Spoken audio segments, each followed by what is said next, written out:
dingdong. Batay sa teoryang ito, nagmula raw ang wika sa panggagaya ng mga sinaunang tao sa mga tunog ng kalikasan. Sinasabing ang paggaya sa mga tunog ng kalikasan ay bunga ng kawalan ng kaalaman sa mga salita ng mga sinaunang tao. Pinakikita ng teoryang ito na ang lahat ng bagay ay may sariling tunog na maaaring gamitin upang pangalanan ang bagay na yon. Malaking tulong ang paggaya ng mga tunog sa paglikha nila ng sariling wika. Teoryang Bow-Wow. Batay sa teoryang ito, ang wika raw ay nagmula sa panggagaya ng mga sinaunang tao sa mga tunog na nilikha ng mga hayop. Pinaniniwala ang nabuo ng mga primitibong tao ang kanilang mga unang salita sa panggagaya sa mga to. Ngunit, marami ang hindi sang-ayon sa teoryang ito, sapagkat sa bawat bansa ay naiiba ang tawag sa mga tunog na nililikha ng mga hayop, gayong pare-pareho naman ang mga to. Teoryang Pupo.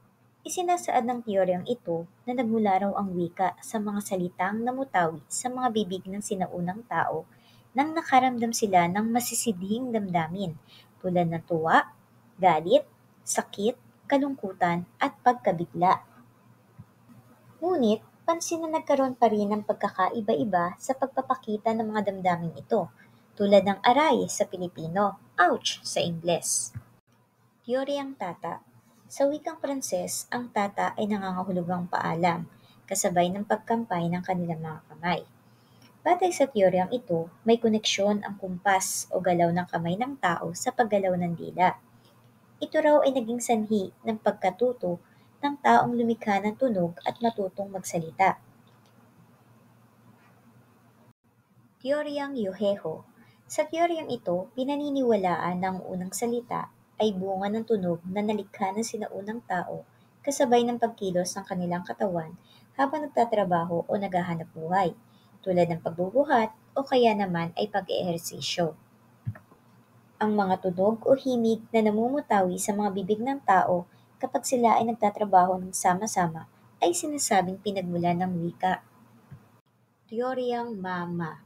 Pinaniniwalaan sa teoryang ito na ang wika ay nagsimula sa pamamagitan ng pag-uugnay ng mga madadaling pantig sa mga mahalagang bagay. Teoryang Sing-Song. Pinapalagay na ang wika ay nagmula sa di mawatasang pag-awit ng kauna-unahang tao, tulad na lamang kapag sila'y nagpapatulog ng kanilang mga supling. Teoryang Hey-You. Ang teoryang ito ay tinatawag ding contact theory. Ayon kay Reves, na isang linguista, ang tao ay nangangailangan lagi ng pakikipag-ugnayan. Teoryang Hocus Pocus. Batay sa teoryang ito, ang wika ay nag-ugat sa isang kapangyarihan o mahika o may kaugnayan sa relihiyon o paraang pananampalataya ng mga sinaunang tao. Teoryang Tararabum Deay. Batay sa teoryang ito, ang unang wika ay natutuhan ng sinaunang tao mula sa mga ritual na isinasagawa sa kanilang mga gawain tulad ng pagpapakasal, mga pagtitipon, pagbibinyag, pag-aalay sa mga anito, at iba pa.